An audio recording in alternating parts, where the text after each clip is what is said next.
दोस्तों,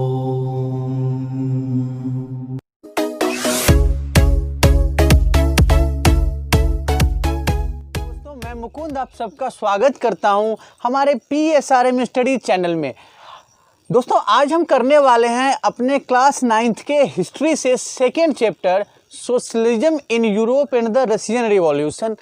इसमें हम लोग आज डील करेंगे टॉपिक 4 को। टॉपिक 4 में टोटल 4 टॉपिक हम लोग देखते हुए चलेंगे, ठीक है। 4, 4.1, 4.2, 4.3 और उसको लास्ट में कंक्लूड करेंगे टॉपिक 5 से, ठीक है। तो आज हम लोग ये डील करने वाले हैं, ओके। सबसे पहले शुरू करते हैं टॉपिक 4, ओके। टॉपिक 4 क्या है? What changed after October. Topic 4 is what changed after अक्टूबर,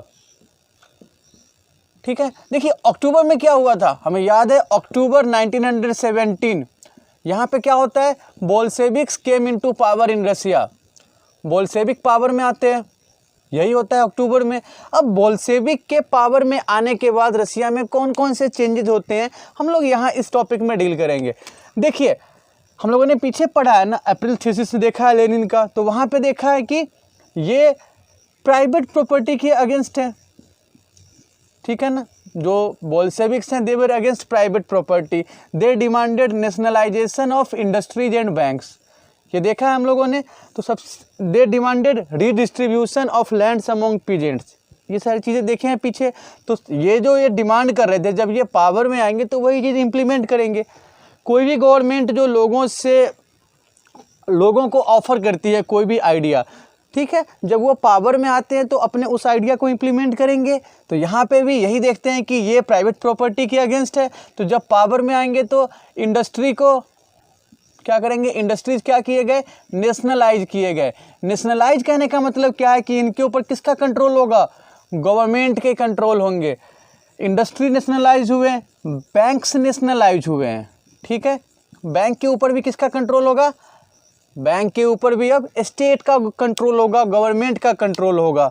उसके बाद लैंड रीडिस्ट्रीब्यूशन और रीडिस्ट्रीब्यूशन ऑफ लैंड्स, इसमें क्या होगा कि जो नोबल्स के लैंड्स थे, जो नोबल्स के लैंड्स थे, ठीक है, उनको पीजेंट्स में डिस्ट्रीब्यूट किया गया। गवर्नमेंट ने पीजेंट्स को अलाउ किया कि वो लैंडलॉर्ड्स के ज़मीन पे अटैक करे, उसको कॉन्फिस्केट करे, उसको कैप्चर करे। कॉन्फिस्केट का मतलब कब्जा करना, छीन लेना, ठीक है ना। तो यहाँ पे गवर्नमेंट ने क्या किया? पीजेंट्स को अलाउ किया। अब क्या करेंगे? जो पीजेंट्स थे, they confiscated lands of nobles, okay.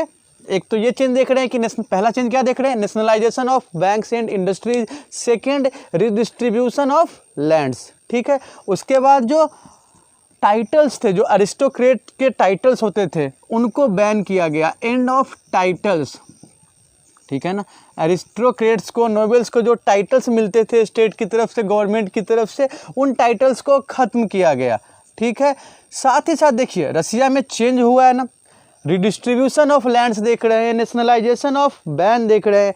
रसिया में जो बड़े बड़े घर थे, जो लार्ज हाउस थे, ठीक है, तो लार्ज हाउस को क्या किया गया है? फैमिली के जो वहाँ पे फैमिलीज है, उनके रिक्वायरमेंट के अकॉर्डिंग उसको बांट दिया गया। लार्ज हाउस में क्या किया गया? फैमिलीज सेटल किए गए, ठीक है। जो बड़े बड़े घर थे ना, बड़े बड़े घरों को क्या किया गया? लोगों की ज़रूरतों के हिसाब से क्वार्टर में डिस्ट्रीब्यूट किया गया, ठीक है। जो नोबल्स के बिल्डिंग थे, उनको गवर्नमेंट ने क्या किया? अपने कंट्रोल में लिया। गवर्नमेंट के ऑफिस वहाँ पे बना के उसको यूज करना शुरू किया है, ओके। देख रहे हैं हम लोग 4-5 चीज़ें बेसिकली देख रहे हैं। नेशनलाइजेशन हो रहा है, रिडिस्ट्रीब्यूशन ऑफ लैंड्स हो रहा है, टाइटल्स को ख़त्म कर रहे हैं, बड़े बड़े घरों को लोगों की ज़रूरतों के हिसाब से उसको क्वार्टर बना के दे रहे हैं लोगों को, ठीक है। क्लियर है? अब देखिए, होता क्या है कि ये जो चेंजेस है, जो बोल्शेविक्स ने रसिया में चेंज किए हैं, इस चेंज को और ज़्यादा असर्टिव बनाने के लिए, ये चेंज कॉमन लाइफ में भी दिखाई दे, तो उसके लिए इन्होंने क्या किया है? जो आर्मी और ऑफिशियल्स के यूनिफॉर्म थे, ठीक है, उनको भी चेंज किया गया है। चेंज इन यूनिफॉर्म आप अपने टेक्स्ट बुक में देख सकते हैं। एक हैट को देख सकते हैं, रसियन हैट है, इसको क्या बोलते हैं? इसको बोलते हैं ब्यूदनोवका, ठीक है। तो ये आर्मी आप देख रहे हैं ना अपने टेक्स्ट बुक में, ये हैट है। 1 नंबर में कई बार पूछ लेते हैं, तो व्हाट वाज ब्यूदनोव का was a Russian hat. Clear है। चलिए थोड़ा सा और आगे बढ़ते हैं। देखिए फरवरी के बाद जो चेंज लिए गए हैं, अब जो बोल्शेविक पार्टी थी, बोल्शेविक पार्टी क्या होती है, अपना नाम कंप्लीटली चेंज करके हो जाती है रशियन कम्युनिस्ट पार्टी। ठीक है, Bolshevik party renamed itself as Russian communist party. Okay, ठीक है। देखिए अभी क्या है ना, बोल्शेविक पार्टी क्या कंट्रोल है रसिया के ऊपर। 1917 में रसिया में बोल्शेविक पार्टी इलेक्शन कंडक्ट करते हैं। ठीक है, इलेक्शन कंडक्ट करते हैं, लेकिन इस इलेक्शन में इनको क्या होते हैं, they failed to get majority. इस इलेक्शन में इनको मेजॉरिटी नहीं मिलती है, बोल्शेविक पार्टी को इलेक्शन में मेजॉरिटी हासिल नहीं होती है। ठीक है, जनवरी 1918 में क्या होता है, फिर देखिए कि जनवरी 1918 में जो असेंबली है, रशियन असेंबली है, जनवरी 1918 में ये बोल्शेविक ने जो मेजर लिए हैं, जो स्टेप्स लिए हैं, उसको इग्नोर करती है। ठीक है,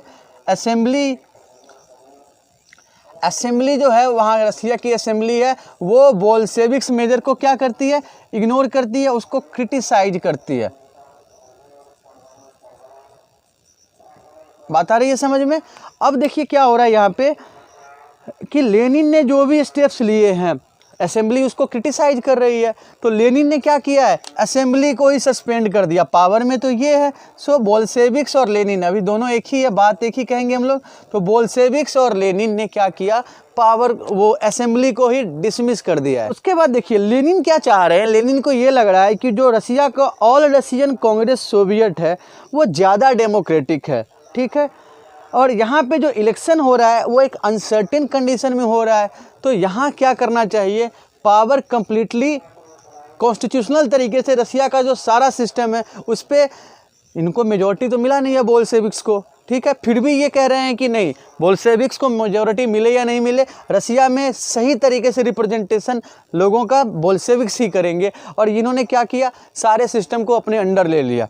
ठीक है, तो रसिया में क्या किया, इसके बाद इन्होंने रसिया को 1 पार्टी स्टेट डिक्लेयर कर दिया। 1 पार्टी स्टेट मीन्स क्या होगा कि रसिया में बोल्शेविक्स के अलावा और कोई भी पॉलिटिकल पार्टी अलाउड नहीं होगी। हम लोगों ने पीछे अपने सिविक्स में पढ़ा है ना पहले चैप्टर में कि चाइना एक 1 पार्टी सिस्टम है चाइना में।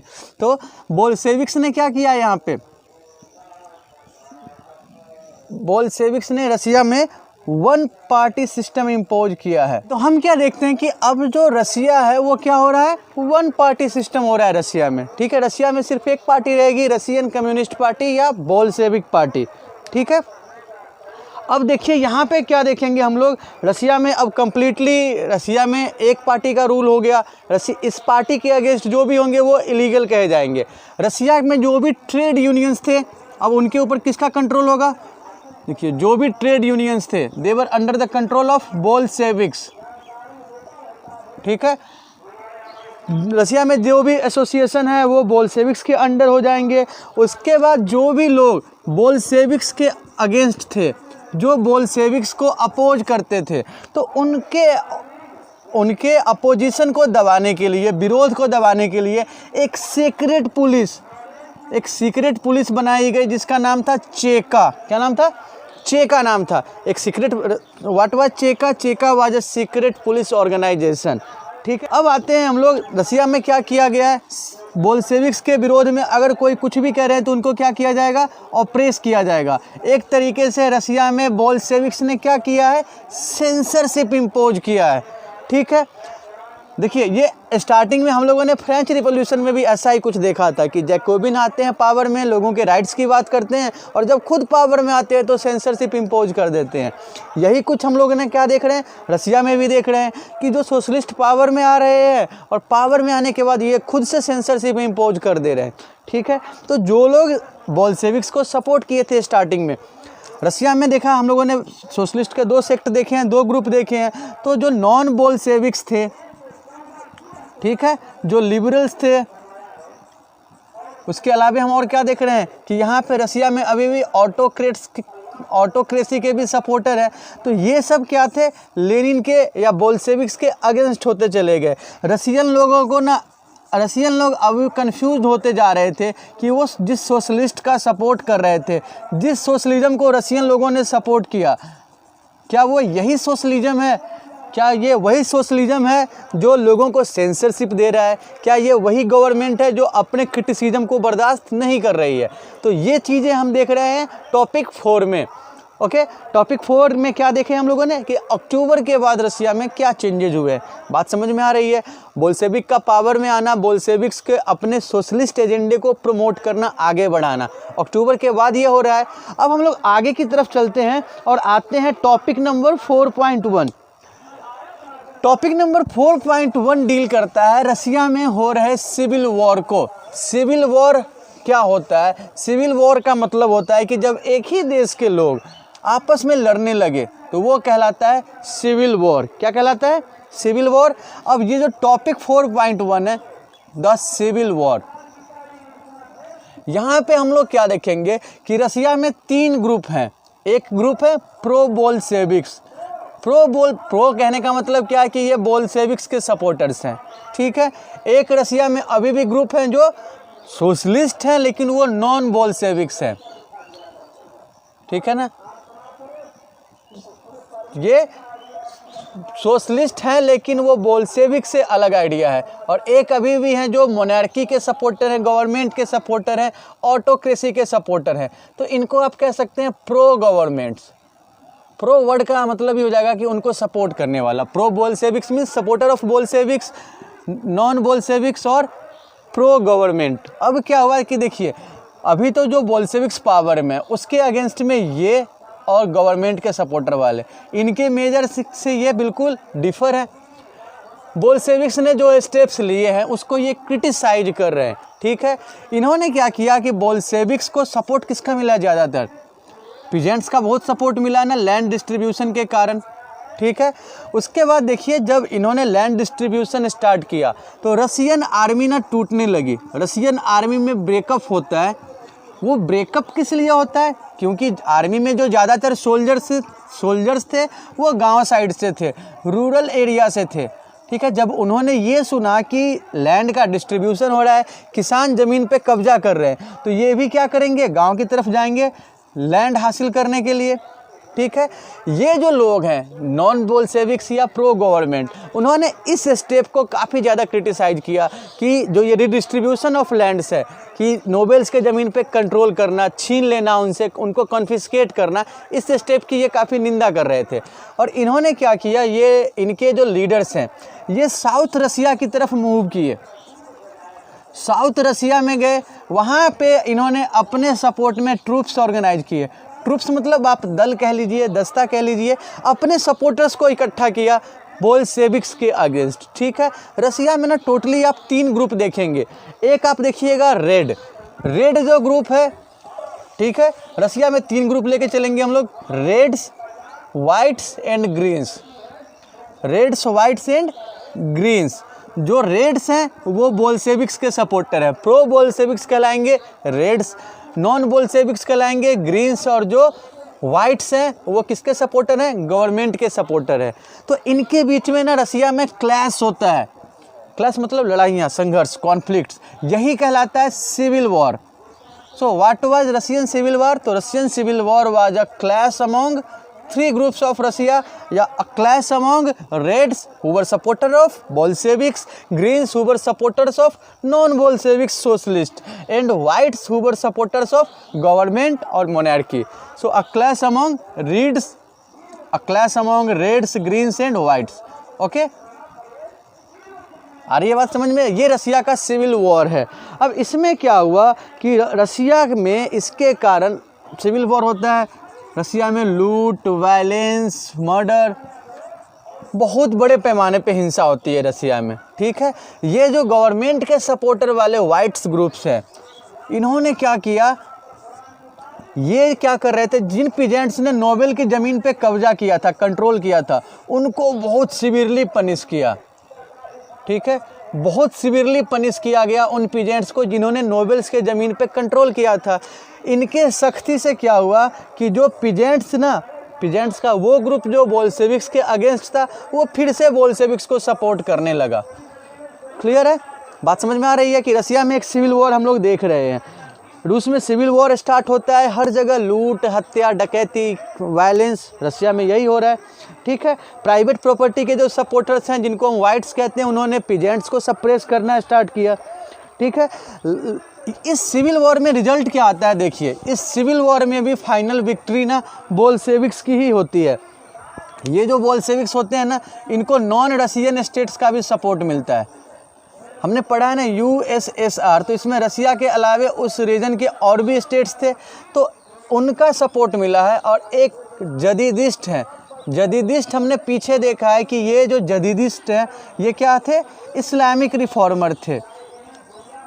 इस्लामिक रिफॉर्मर थे, ये रशियन अम्पायर में रहने वाले इस्लामिक रिफॉर्मर थे। तो इन नॉन रशियन का भी सपोर्ट मिला है, जदीदिस्ट का भी सपोर्ट मिला है बोल्शेविक्स को, और बोल्शेविक्स ने इस कॉन्फ्लिक्ट को क्या किया है, जीत लिया है। ठीक है, अब देखिए रसिया में क्या, रसिया को जो सपोर्ट करने वाले नॉन रशियन स्टेट्स हैं, रसिया ने क्या किया है, वहाँ पे भी अपनी सुप्रीमेसी स्टार्ट करनी शुरू की। अभी रसिया में कौन है, बोल्शेविक्स। तो ये जो बोल्शेविक्स हैं, they tried to establish their supremacy in non Russian states who were followed who supported Russian Bolsheviks idea. ठीक है, तो जिन्होंने रसिया को सपोर्ट किया था, रसिया ने वहाँ पे भी बोल्शेविक सुप्रीमेसी इस्टेब्लिश करने की कोशिश की है। ये हम लोग देख रहे हैं कि रसिया ने क्या किया, बोल्शेविक्स का जो सुप्रीमेसी है USSR के अलग अलग स्टेट में भी डालने की कोशिश की है। अब आते हैं हम लोग टॉपिक नंबर 4.2 पे।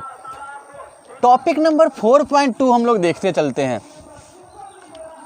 टॉपिक नंबर 4.2 है हम लोगों का making a socialist society.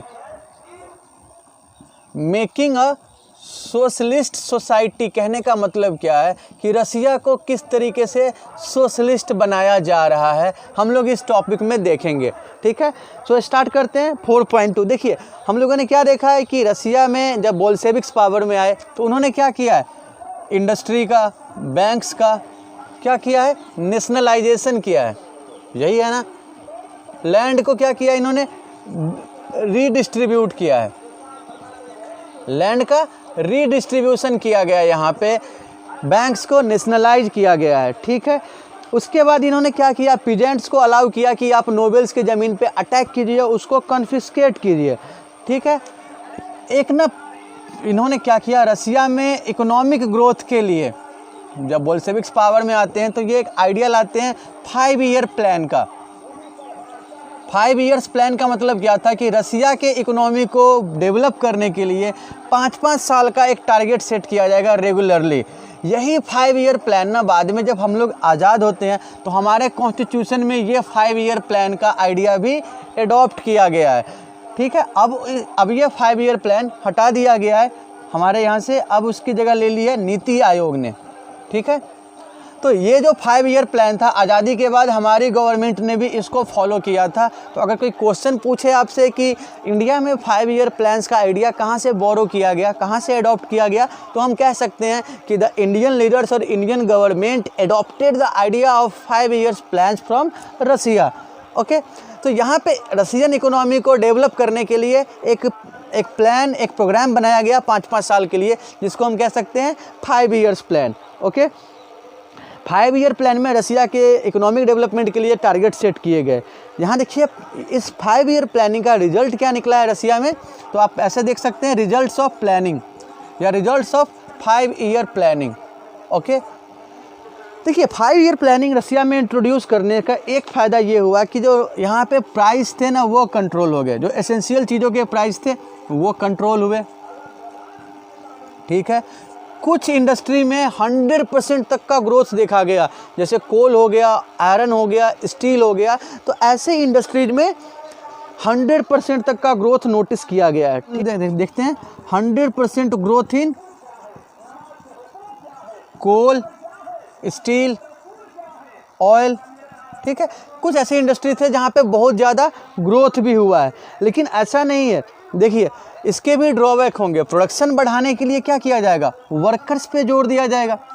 Production कहीं भी बढ़ेगा तो जब वर्कर्स से ज़्यादा काम लेंगे तो प्रोडक्शन बढ़ेगा, तो वर्कर्स पे ज़्यादा जोर दिया गया, वर्कर्स के ऊपर प्रेशर डाला गया, ठीक है। प्रोडक्शन ज़्यादा बढ़ाने के कारण जो वर्कर्स पे प्रेशर दिया गया, ठीक है, उनके फैसिलिटीज़ काफ़ी कम हुए, वर्किंग कंडीशन जो है वो मिजरेबल होते जा रहे थे, ठीक है। देखिए ये रशियन रिवॉल्यूशन का आइडिया ही वर्कर्स के वेलफेयर को लेके आया है, वर्कर्स के इंटरेस्ट को लेके आया है, ठीक है। लेकिन फाइनली हम लोग फिर कहाँ आ रहे हैं, उसी कंडीशन पे आ रहे हैं कि वर्कर्स के इंटरेस्ट की बात हो रही है और सोशलिज्म के टारगेट हैं, सोशलिज्म के एम्बिशन को पूरा करने के लिए, प्रोडक्शन को बढ़ाने के लिए फिर से वर्कर पे ही स्ट्रेस आ रहा है, ठीक है। पेज नंबर 42 पे आप देखिएगा सेकेंड पैराग्राफ में, तो आपको बताया जाएगा कि ये सेकंड पैराग्राफ में आप देख सकते हैं कि कितनी ज़्यादा मिजरेबल कंडीशन थी वर्कर्स के लिए, कि उनके पास इवन टॉयलेट की फैसिलिटी नहीं होती थी, जो बेसिक एमेनिटीज़ चाहिए एक वर्कर को फैक्ट्री में, उसकी भी कमी देखी जा रही है, ठीक है। बात समझ में आ रही है? ऐसा नहीं है कि देखिए वर्कर को प्रॉब्लम तो हुई है, अपनी तरफ से गवर्नमेंट ने कोशिश किया है, बहुत सारे स्टेप्स लिए हैं कि वर्कर्स को फैसिलिटी मिले, वर्कर्स को बेनिफिट्स मिले और रसिया को एक सोशलिस्ट बनाया जा सके। जैसे क्या क्या फैसिलिटी ली गई है देखिए, ठीक है। स्टेप्स फॉर वर्कर्स वेलफेयर आप कह सकते हैं इसको। स्टेप्स फॉर वर्कर्स वेलफेयर में देखिएगा तो यहाँ का जो एजुकेशन सिस्टम है उसको एक्सटेंड किया गया है, रसिया ने अपने एजुकेशन सिस्टम को एक्सटेंड किया है, extended education system for peasants and worker, ठीक है। सेकेंड, जो ये फैक्ट्री में काम करने वाले वर्कर हैं या पीजेंट्स है, ये अरेंजमेंट किया गया कि वो भी यूनिवर्सिटी लेवल का एजुकेशन हासिल कर सके। So arrangement for admission in universities, ठीक है, कि जो वर्कर हैं या पीजेंट्स हैं वो भी यूनिवर्सिटी एजुकेशन को अचीव कर सके, ठीक है। उसके बाद आप देखिएगा तो रसिया में ना फैक्ट्री में देखिए रसिया में क्रीचेज सेटअप किए गए। क्रीचेज का मतलब क्या होता है, जहाँ छोटे बच्चों को पढ़ाते हैं, ठीक है, नर्सरी आप कह सकते हैं। तो वहाँ पे जो फैक्ट्री वर्कर थे उनके बच्चों के केयर के लिए, वुमेन के केयर के लिए क्रीचेज बनाए गए। क्लियर है? बात समझ में आ रही है कि फैक्ट्री वर्कर के जो बच्चे हैं या वुमेन हैं उनके देखभाल के लिए क्रीचेज बनाए गए हैं, ठीक है। वर्कर्स को ना सस्ता, देखिए cheap health care facility was provided for workers. Cheap health care करने का मतलब क्या है कि मजदूरों का सस्ता में इलाज हो सके। हम क्या देख रहे हैं कि देखिए रशियन रिवॉल्यूशन आता ही इस चीज़ पे है कि वर्कर्स पे ज़्यादा ध्यान दे, ठीक है। हमने देखा कि अभी जस्ट पीछे देखा है कि वर्कर्स के ऊपर स्ट्रेस काफ़ी ज़्यादा है, प्रेशर ज़्यादा है, लेकिन हम ये भी देख रहे हैं कि वर्कर्स के इंटरेस्ट का भी ध्यान रखा जा रहा है, वर्कर्स के फ़ायदे के लिए भी गवर्नमेंट स्टेप ले रही है ऑफिशियली, ठीक है। क्या क्या देख रहे हैं कि उनको पढ़ाने का इंतज़ाम किया गया, वो हायर एजुकेशन अटेंड कर सकते हैं, उनके बच्चों के लिए, औरतों के लिए क्रीचेज बनाए गए, वर्कर्स को चीप हेल्थ केयर फैसिलिटी मिल सके, ठीक है।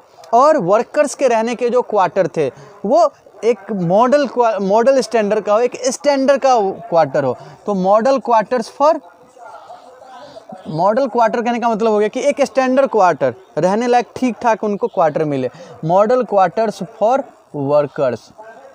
तो हम यहाँ देख रहे हैं कि रसिया में मजदूरों के इंटरेस्ट को, रसिया को सही तरीके से सोशलिस्ट बनाने के लिए गवर्नमेंट ने कुछ काम किया है। ओके, चलिए अब इसी के साथ हम लोग आते हैं टॉपिक नंबर 4.3 में। 4.3 पे हम लोग आते हैं स्टालिनिज्म एंड कलेक्टिवाइजेशन, ठीक है। स्टालिनिज्म एंड कलेक्टिवाइजेशन, देखिए हम लोगों ने ये चीज़ समझ रखा है कि किसी भी आदमी के नाम के साथ अगर ISM आता है या किसी भी वर्ड के साथ, तो उसका मतलब क्या होता है, आइडिया। ISM किस चीज़ को रिप्रेजेंट करता है, आइडिया को। तो स्टालिनिज्म कहने का मतलब क्या हुआ, स्टालिन का आइडिया। सो स्टालिनिज्म एंड कलेक्टिवाइजेशन, हम इसको ये समझते हैं कि स्टालिन ने रसिया में प्रोडक्शन बढ़ाने के लिए एक आइडिया दिया है। वो आइडिया ये था कि जो रसियन पीजेंट्स हैं वो इंडिविजुअल फील्ड्स में खेती नहीं करेंगे, ठीक है। वो क्या करेंगे, जो भी किसान हैं वो मिलके कोलखोज पे खेती करेंगे। कोलखोज कहने का मतलब हो गया कलेक्टिव फार्म्स। कलेक्टिव फार्म मतलब सारे किसान क्या करेंगे, मिलके एक खेत पे खेती करेंगे। ये जो कोल खोज होगा, गवर्नमेंट क्या करेगी, सबके ज़मीन को अपने कब्जे में लेगी। इंडिविजुअल जो लैंड्स है उसको किस में लेगी, अपने कंट्रोल में लेगी। ठीक है, जैसे ये इंडिविजुअल लैंड्स हैं, ठीक है। अब गवर्नमेंट ने क्या किया, इसको अपने कंट्रोल में ले लिया, ये कोल खोज हो गया।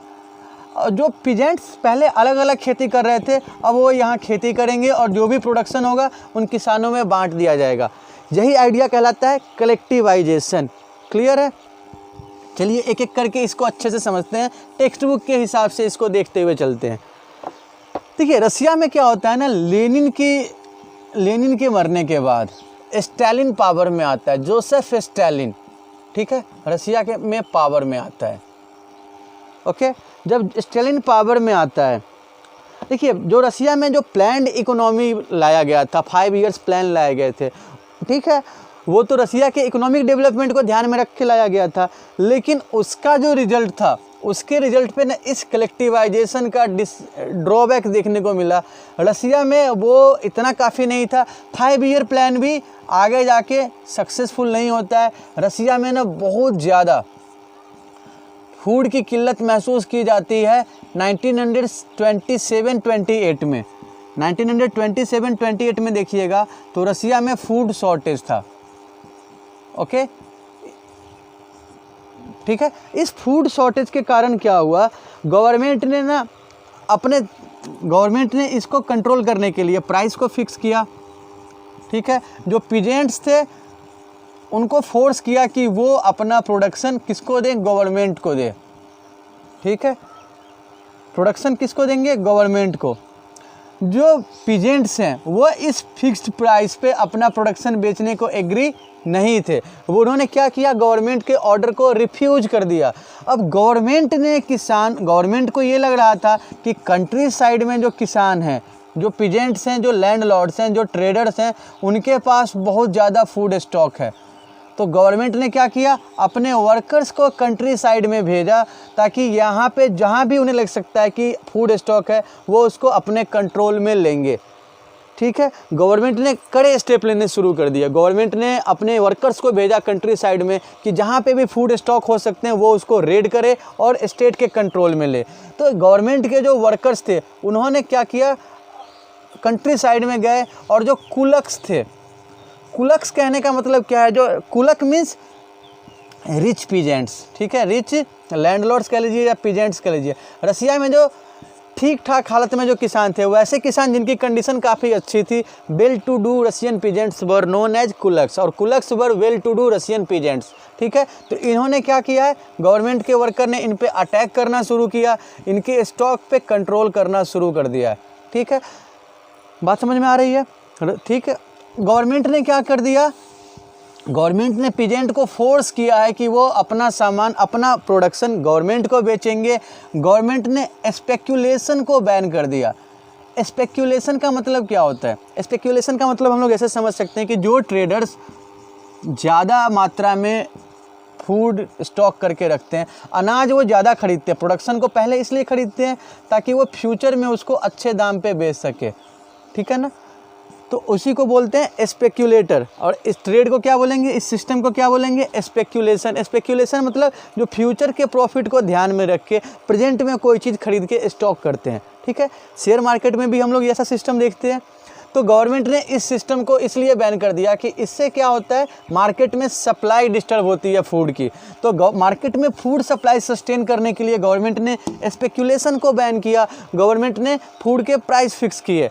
ठीक है, गवर्नमेंट ने कंट्री साइड में कुलक्स के स्टॉक पे रेड करना शुरू किया। उनके जो अनाज थे, उनके जो लैंड्स थे, उसके ऊपर अपना गवर्नमेंट ने कंट्रोल कर लिया कुलक्स के प्रॉपर्टी पे। ठीक है, अब देखिए गवर्नमेंट को ये लग रहा था कि स्टालिन को ये लग रहा है कि रसिया में प्रोडक्शन नहीं बढ़ने का एक मेन कारण ये है कि लोग ना इंडिविजुअली खेती करते हैं, इंडिविजुअल लैंड पे खेती करते हैं। तो इस सिस्टम को इसने क्या किया, लोगों को फोर्स किया कि अब जो भी रसिया में लैंड्स हैं, रसिया के जो भी लैंड्स हैं वो किसके अंडर में आएंगे, स्टेट के अंडर में आएंगे लैंड्स। लोग क्या करेंगे, सारे लोग यहाँ पे फार्मिंग करेंगे। ठीक है, ये कलेक्टिव लैंड कहलाएगा कोल खोज। kolkhoz was collective land. People were forced to farm in that collective land, okay, and the profits were shared among people. लोगों को फोर्स किया गया कि वो कलेक्टिव लैंड में खेती करेंगे। जो लोग इस चीज़ के अगेंस्ट थे उनको मारा जाता था, गवर्नमेंट ऑपरेस करती थी। इस आइडिया के अगेंस्ट जो भी थे उनको स्टेट के विरोधी बता के उनको क्या किया गया, डिपोर्ट किया गया। डिपोर्ट का मतलब उनके एक जगह से दूसरे जगह फोर्सफुल्ली किसी को शिफ्ट करना, एक्साइल किया गया, अपने जगह से बाहर किया गया उन्हें। ठीक है, देखिए रसिया के जो लोग थे स्टालिन के इस आइडिया से इतने गुस्से में थे कि वो जानबूझ के अपने लाइव स्टॉक ने क्या किया, रसियन लोगों ने अपने लाइव स्टॉक को डिस्ट्रॉय करना शुरू किया। ठीक है, स्टालिन के इस फैसले से लोग काफ़ी नाराज़ थे, उन्हें ये सही सिस्टम नहीं लग रहा। ठीक है, लोग ना इस सिस्टम से नाराज़ थे। आप देखिएगा तो 1929 से लेकर 1931 में रसिया का जो टोटल लाइव स्टॉक्स था वो कम होके 1/3 तक कम हो गया, उसमें वो कम होके 1/3 पे आ गया। यानी लोगों ने इनके फैसले के अगेंस्ट, स्टालिन के फैसले के अगेंस्ट अपने खेतों को डिस्ट्रॉय करना शुरू किया, अपने लाइव स्टॉक को डिस्ट्रॉय करना शुरू कर दिया।